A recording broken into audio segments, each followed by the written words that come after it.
Imagine this. The hatch won't open. Flames are licking the inside walls. The gunner is screaming, but his voice is boiling into a gurgle.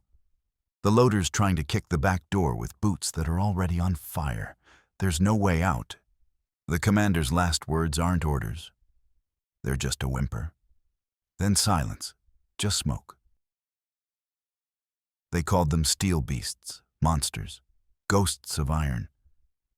But inside they were coffins. The terrifying truth is that Panzer crews didn't feel like gods. They felt like prey. Buried under 40 tons of metal, sweating in suits soaked through with fear. The tank wasn't a shield, it was a trap. Once you were in, the world outside vanished. You couldn't hear the birds, the trees, even your own thoughts over the engine's roar. You couldn't feel the sun, only heat that came from hell. You couldn't run, you couldn't hide. You were part of the machine. And when the machine died, you went with it. Inside a Panzer III, you had 5 men crushed into a space smaller than a bedroom closet. The driver never saw the road, he saw a slit. The gunner didn't see the enemy, he saw shadows. The commander saw nothing but smoke, maps, and death. And the loader lived on adrenaline. One shell every 7 seconds, over and over again, bare hands bleeding from jagged brass. They called it routine. It felt like madness. In the beginning, there was glory. Blitzkrieg, speed, victory. Towns fell like dominoes, and tank crews felt invincible. They were the edge of the spear, the hammer of the Reich. But they were young, so young, 17, 18, faces still soft, hearts still breakable. They cheered as they rolled across Poland. They smiled in France. They laughed. Until they didn't. Because something changed when they crossed into the east. The mud swallowed tracks. The cold cracked steel. And the enemy didn't run. The Russians fought like ghosts, everywhere and nowhere. Suddenly, being inside a Panzer wasn't power. It was prison. One commander wrote in his diary, "The tank feels like it's breathing. When it stalls, I feel like I'm dying." Another said, "We smell everything. Fuel, powder, flesh. We know who burned inside which tank. We can smell them." You didn't sleep in a Panzer. You curled up between death and machinery, listening to the engine tick like a bomb. You didn't eat. You chewed bread so hard it cracked your teeth. You drank water that tasted like oil. You didn't talk about fear. You talked about maintenance. If the gearbox held, if the barrel cracked, if the starter jammed. Because every man knew, the day the tank failed, they would fail with it. There's a reason so many tank crews went deaf. Not just from the guns, from the screams. Not just others, their own. And then there was the silence, the worst part. Not during battle, after. When you parked behind some barn, engine cooling like a dying animal, and looked at each other without words. 5 men, covered in soot, eyes hollow, alive. But for how long? And yet, they kept fighting. Day after day. Not because of ideology, not because of loyalty. Because of the man next to them. Because once you'd seen him loading shells with bloody hands, or pulling you from wreckage with fire behind you, you didn't fight for flags. You fought for him. You want to know the real terror of Panzer crews? It wasn't being blown up. It was surviving one more day inside that tank.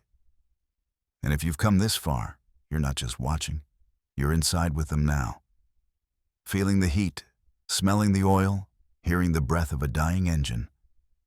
There's more to see, more to feel, and it only gets worse from here. Subscribe. Don't miss what's coming. Because what happens inside a Panzer doesn't stay inside. The shell weighs 35 pounds, brass casing, steel tip, Hot to the touch. You don't lift it. You grab it like it's burning your hands, slam it into the breech, lock, and scream. Loaded. That's your whole life. Over and over. 7 seconds. If you're slow, someone dies. The loader's lungs feel like they're on fire. The fumes hang thick, like fog soaked in gunpowder. His fingers are bleeding again. Can't stop to wipe them. Can't stop for anything. He's 19. His name's Franz. He hasn't slept in 2 days. He doesn't even flinch anymore when the main gun kicks back with the force of a sledgehammer. This is his 4th battle. The first one, he puked inside his shirt. Now, he just breathes. Outside, it's chaos. But inside, it's worse. Tight, black, hot. The tank shakes like it's coming apart. Every hit feels like the sky falling.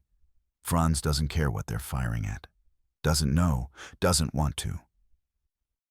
He loads. That's it. That's the job. The commander shouts orders. The driver growls. The radio crackles like it's being strangled. Then, clang. Something hits them. Hard.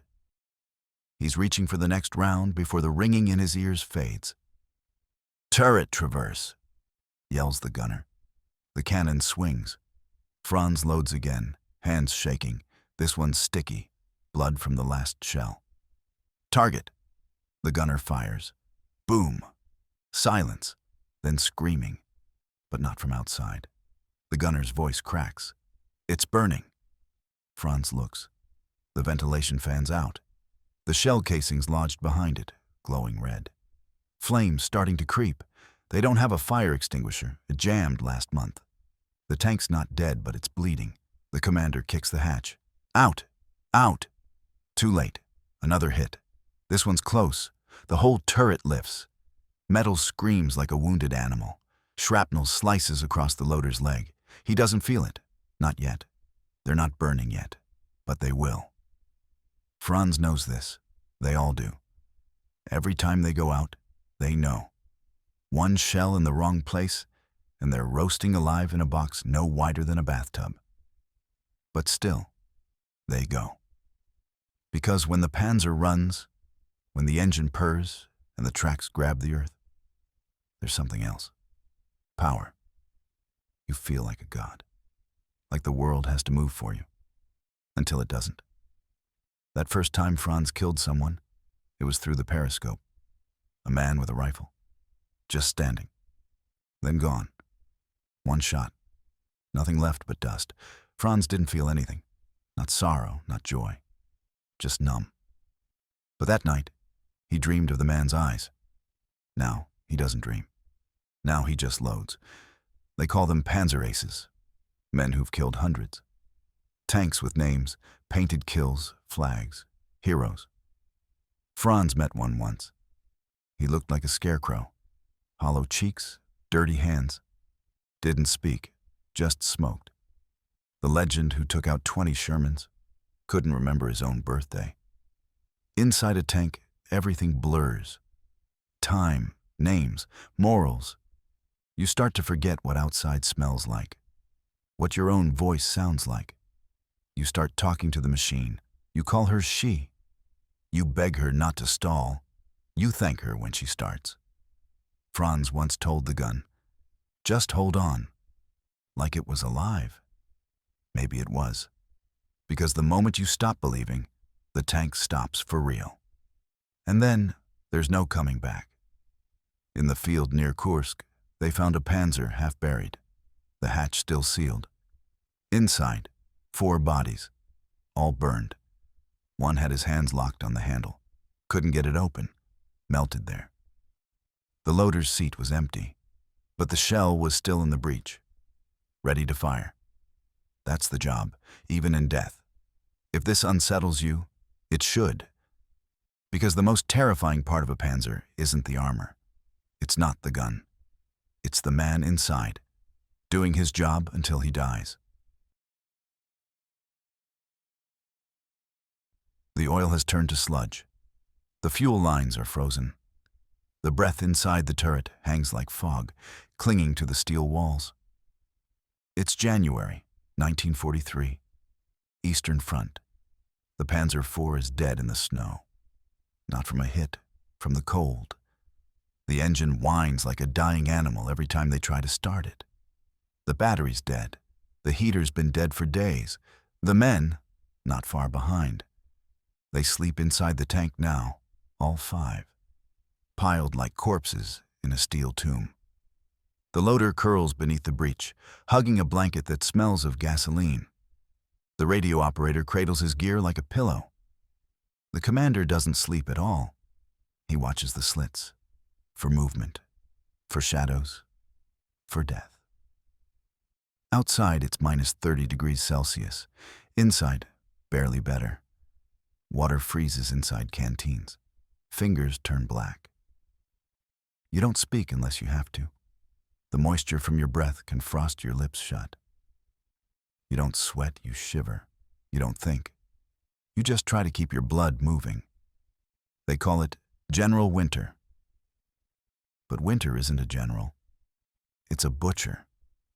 It doesn't care about flags, ranks, or machines. It chews through men and metal just the same. Jammed yesterday. Today, the only thing still alive inside the Panzer is hope. And even that is running thin.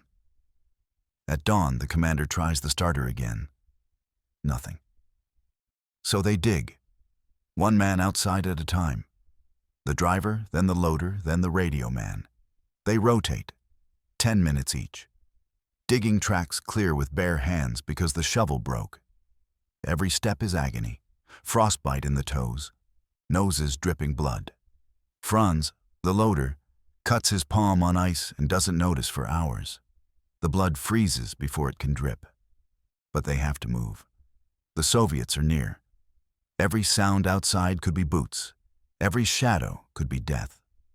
Then, a voice on the radio. Faint, cracked. Panzergruppe, reply. We have wounded. Coordinates. The radio operator tries to respond. Nothing. The antenna's iced over. The signal's gone. They are alone. They always were. That night, the commander makes a choice. We'll walk, he says. It's suicide. The driver refuses. The gunner won't move. The radio man just weeps quietly. Only Franz stands. They'll freeze here or they'll freeze out there. He picks the compass. He opens the hatch. The wind hits him like a wall, but he steps out anyway and stops. Across the ridge, another Panzer, still, burned out. Hatch open, no tracks, no footprints, just silence. Franz moves toward it. Inside, bodies. 3 of them, curled, frozen. One's holding a photo of a child. The loader is still in place. Helmet melted to the turret ring. The smell, even in the cold, is still there. Burnt rubber. Flesh. Franz returns. Says nothing. They stay. That night, something changes. A sound. Tracks. Movement in the woods. They ready the gun manually. Crank the Travers by hand. Load the shell. Fingers stiff but working. It's not Soviets. It's a German crew. Another tank. A Tiger. Miracle. They tow the Panzer IV out. Slowly, ice snapping, steel groaning. It takes hours, but they move. Franz watches as the Tiger disappears into the dark ahead, dragging them forward. Later, by firelight, they learn the truth. The Tiger had passed 2 other dead tanks that week, had no fuel to save anymore. They were the last. That night, Franz writes a single sentence in his notebook. Cold kills slower than fire, but it kills all the same. And it leaves you thinking maybe burning is the kinder death. Inside the Panzer, that thought lingers. Frozen, unmoving, waiting for the next nightmare.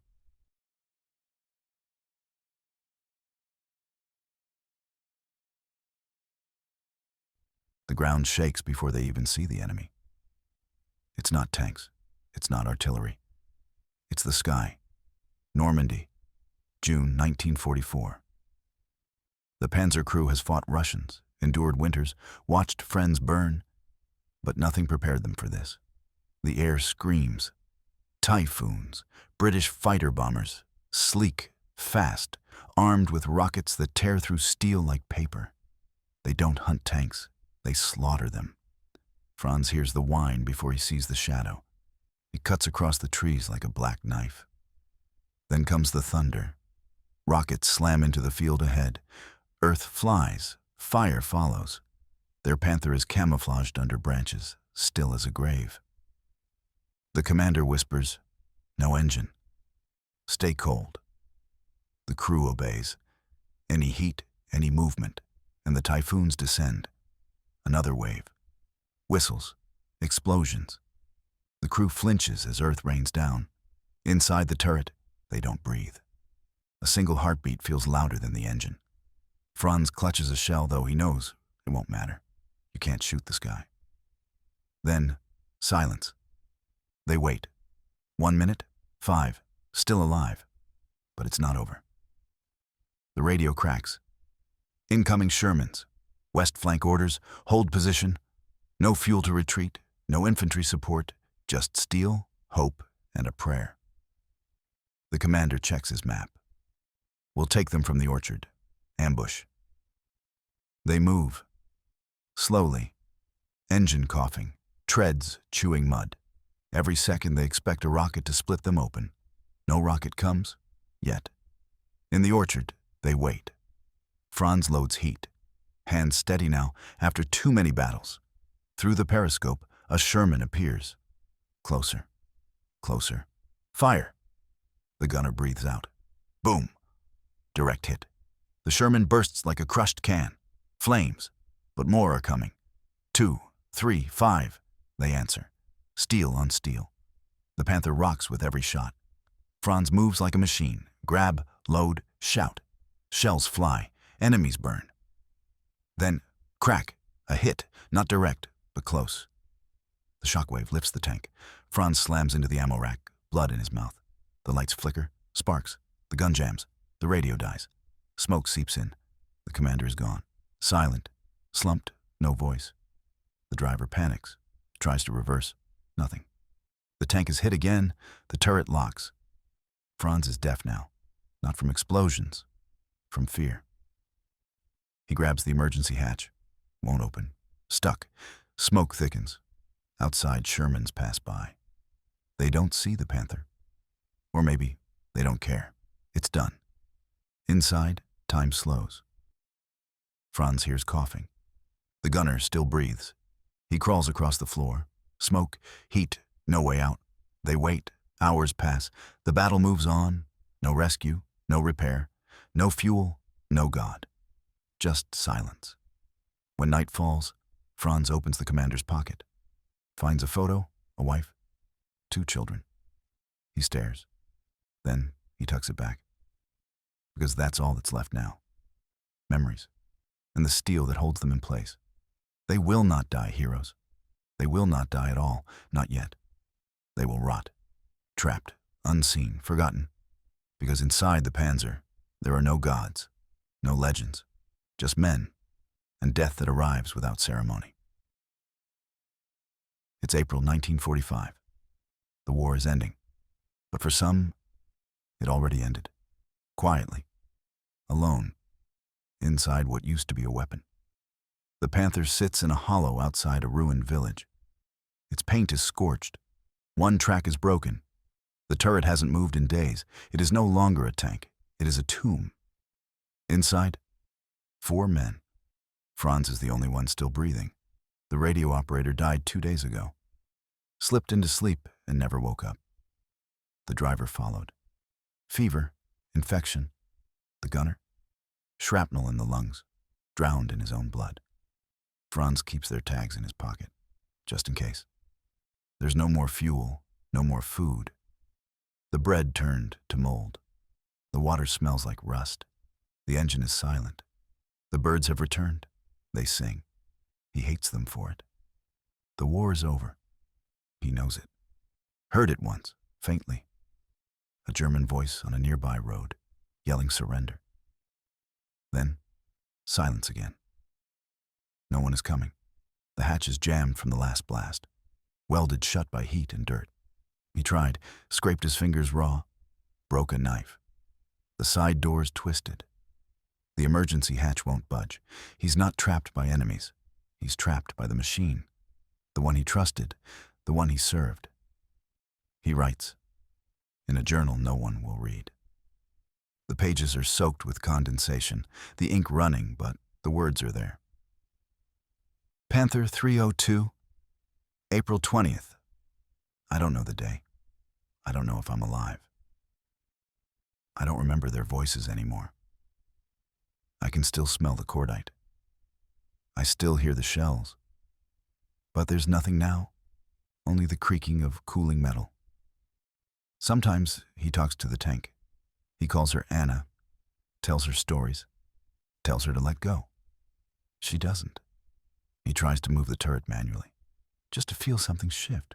It groans. That's all. The cold returns at night. The walls sweat in the day. He lies beneath the gun, breathing in rust. Once, he swears he hears footsteps. A child's voice. He calls out. No answer. A week later, his breath becomes shallow. The air stings. He can't move his legs. The cold has settled inside him now. He opens the journal. Final entry. I am inside the beast, and it does not roar anymore. A day passes, then 2, then a year. In 1946, a farmer finds the Panther. Overgrown, silent. He doesn't open it. Too much death in that steel. He lets it rust. Decades pass. Children climb on it, not knowing. Tourists take pictures. Inside, 4 skeletons remain. One still holds a notebook. No one reads it. No one remembers. And the tank, it sleeps. Not as a monument, but as a warning. Steel can die, but the silence it leaves behind lasts forever.